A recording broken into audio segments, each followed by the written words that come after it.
राज्यस्तरीय लोकनाटक महोत्सव आसंता 5 रे कल्चरल एकाडेमी प्रायोजित 37तम राज्यस्तरीय लोकनाटक महोत्सव आसंता 5 अर्थात आसंता काली ठारू आरंभ होबाकू जाउछि एही नाटक। एही नाटक 11 पर्यंत चलिबो बोली एकाडेमी पक्षरु कहा जायछि। राउरकेलार सिविक सेंटर ठारे एही नाटक आसंता 11 पर्यंत चलिबो बोली एकाडेमी पक्षरु कहा जायछि। राउरकेलार सिविक सेंटर ठारे एही नाटक प्रदर्शित हेबो। अनुष्ठान सभापति पशुपतिनाथ चटर्जी सभापतित्व में आयोजित सूचना सम्मेलन में लोकनाटक महोत्सव विषय प्रकाश करिसेंति। से कहिसेंति जे 1976 मसीहा एही लोकनाटक महोत्सव दीर्घ 25 वर्ष धरि अनुष्ठित होई आसुछि। तेबे केतक असुविधा को नहीं यह सामयिक भाव बंद रही पर 2015 मसीहा ठारू एपर्यंत यह महोत्सव चली आछि। चलित वर्ष 37तम राज्यस्तरीय लोकनाटक महोत्सव आसंता 5 तारिख रु 11 तारिख पर्यंत प्रत्यह संध्यारे सिविक सेंटर ठारे अनुष्ठित हेबो।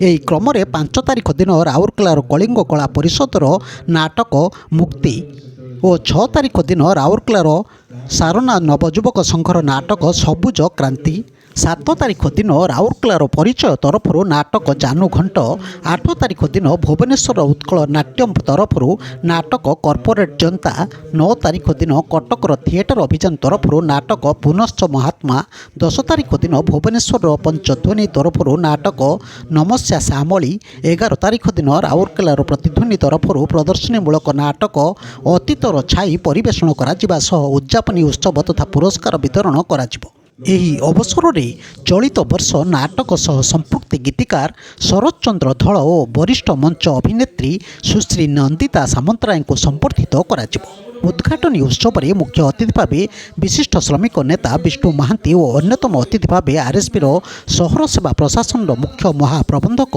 प्रताप कुमार स्वाई तथा उद्यापनी उत्सव में मुख्य अतिथि भाव आरएसपी ईडी विश्वरंजन पलाई और अन्यतम अतिथि भाव आरएसपी सहर सेवा प्रशासन प्रबंधक विजय कुमार जोजो जोगदेवार कार्यक्रम रही। महोत्सव पर 21 पांडुलिपि आसीथिबा बेले सेथिमध्यरु 6 पांडुलिपि को चयन करा जायतिला। एही सूचना सम्मेलन रे अन्यमानक मध्यरे डॉक्टर प्रभात मल्लिक, एकत्र राजीव पाणी, अक्षय सामल, उपदेष्टा डॉक्टर कृपासिंधु नायक, विजय पात्र, आलोक बोस प्रमुख मंचासीन थिबा बेले अन्यमानक मध्यरे सर्वश्री केदार प्रधान, अक्षय पंडा, बलराम राउल, विचित्रानंद साहू प्रमुख उपस्थित थिले। एही लोकनाटक महोत्सव को बहु संख्यार सहरवासी जोगदे नाटक गुड़ी को उपभोग करने अनुष्ठान पक्षरु अनुरोध करा जायछि।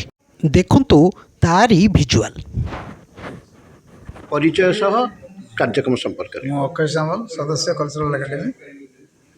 ये जो 37तम लोकनाटक महोत्सव जो आज सांबादिक सम्मेलन अनुष्ठित होता तार मुख्य कारण है यार बहुल भाव कि प्रसार प्रचार हम माने जेहेतु आपणकर ये कौन कहते दर्शक मैंने आस्ते आस्ते कमी जाऊँगी दर्शक मैंने कि आहरी आकृष्ट होकर नाटक आसवे से दायित्व बोले आम मन करूँ से आज सांबादिक सम्मेलन आ लोकनाटक महोत्सव खाली राउरकेलार महोत्सव नहीं यहाँ ओडिशार महोत्सव हो सारी ये एक आंदोलन नाटक महोत्सव एक आंदोलन रूप नहीं सारी जो आम पूर्वश्री मैंने परिकल्पना करते जस्ट आम खाली आम कैरी फॉरवर्ड करके नौचु आगे आशा करूँ यार सफलता आपण मैंने आमको साहाय्य करेंगे राउरकेलार जनसाधारण आमको साहाय्य करेंगे। धन्यवाद धन्यवाद धन्यवाद सर आपणकर आज जो सांबादिक सम्मेलन से संपर्क पदे आम आसंता 5 तारिख रु 5 रु 11 पर्यटन 37तम लोकनाटक महोत्सव आरंभ करुँ से संपर्क में साधारण लोक अवगत करने यार प्रचार प्रसार करने आम सांबादिक सम्मेलन करूँ से आम ये उत्सवर सभी विवरणी आम सांबादिक बंधु मान ये सेयार कलु एवं आशा आह्वान कलु जमी यहाँ से प्रचार प्रसार करते साधारण लोकनाटक महोत्सव सफल हो। धन्यवाद धन्यवाद।